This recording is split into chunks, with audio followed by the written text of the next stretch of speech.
मेरे भाइयों, नमाज एक ऐसी इबादत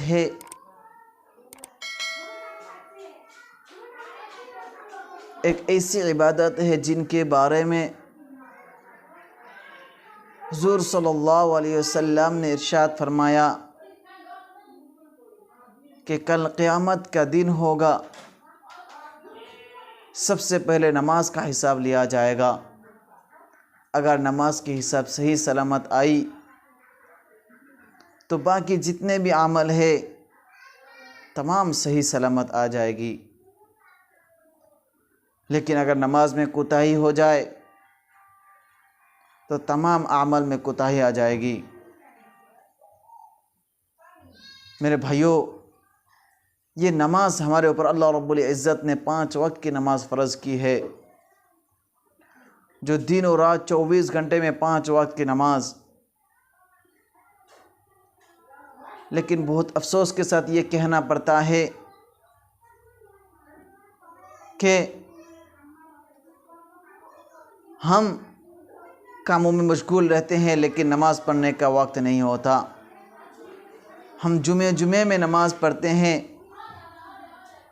लेकिन 5 वक्त की नमाज हमसे नसीब नहीं होती। हम दिन में 3 टाइम खाते हैं, 4 टाइम खाते हैं, लेकिन हफ्ते में 1 मरतबा जुमा टू जुमा नमाज़ पढ़ते हैं। मेरे प्यारों, ये सोचने का मकाम है।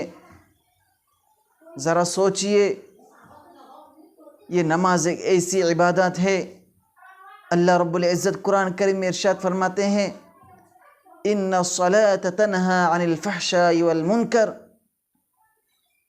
कि नमाज बुराइयों से और बेहयाई से रोकता है। नमाज बुराई और बेहयाई से रोकता है। लेकिन हम आज देखते हैं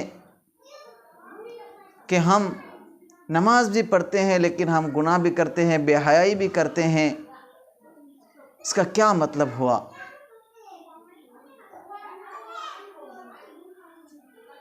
क्या अल्लाह रब्बुल इज़्ज़त के कलाम नाउज़ुबिल्लाह झूठा हो सकता है? हरगिज़ नहीं मेरे भाइयों।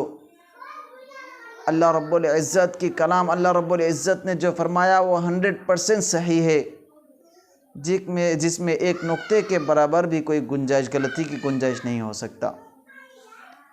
जिस कलामुल्लाह के बारे में अल्लाह रब्बुल इज़्ज़त सबसे पहले फरमाया ज़ालिकल किताब, ये एक ऐसी किताब है ला रैब फी, जिसमें कोई शक व शुबा नहीं हो सकता।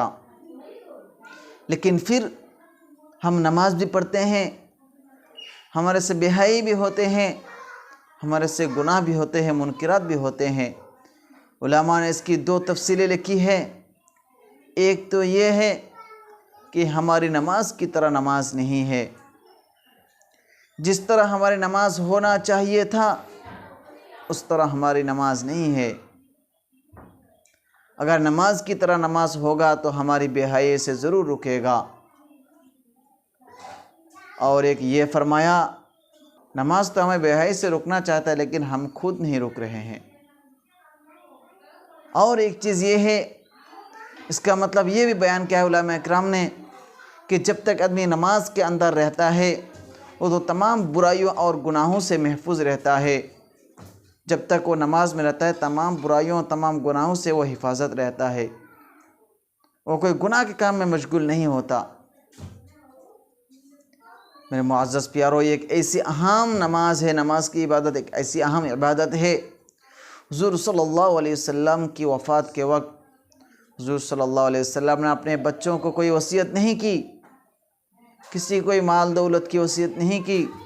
हुज़ूर सल्लल्लाहु अलैहि वसल्लम ने फरमाया अस्सलात अस्सलात अस्सलात, कि तुम नमाज कायम करो, नमाज कायम करो, नमाज की हिफाजत करो। लेकिन आज बहुत अफसोस के साथ ये कहना पड़ता है कि हमारे जवान फजर की नमाज सोते वक्त गुज़र देते हैं।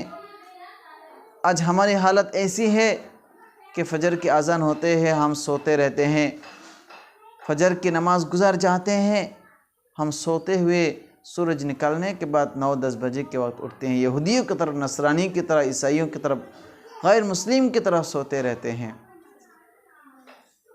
सुबह का वक्त ऐसी अहम वक्त है, कहा गया है जो वक्त में सांस लेता है वो है सुबह फजर के वक्त, और उसकी बहुत बरकत होती है।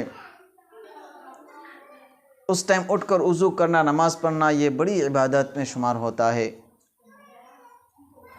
और ज़ोहर की नमाज़ हमारे से काम काज में गुज़र जाते हैं, नौकरी करने में गुज़र जाते हैं, असर घर में गुज़र जाते हैं या बाज़ारों में गुज़र जाते हैं, मगरिब भी उसी तरह चले जाते हैं, इशा घर में बातें चीत करने में गुज़र जाते हैं। लेकिन एक एक वक्त की नमाज के लिए 10 मिनट हमसे देने के लिए हमारे से नहीं होता है। सोचना चाहिए, हमें सोचना चाहिए। हदीस में हुज़ूर सल्लल्लाहु अलैहि वसल्लम ने इरशाद फरमाया कि मुसलमान और काफिर के दरमियान फ़र्क करने वाली चीज़ वो है नमाज।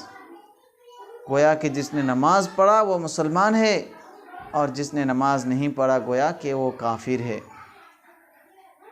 तो मेरे मुअज़्ज़ज़ प्यारो, हम खुद सोच सकते हैं कि हमारी नमाज किस तरह है, हम नमाज पढ़ रहे हैं या नहीं। हम जवान हो रहे हैं, हमारे बच्चे जवान हो रहे हैं, हमारे बच्ची जवान हो रही है, हमारे घर वाले नमाज़ पढ़ रहे हैं या नहीं, ये सब के ख्याल हमें रखना चाहिए।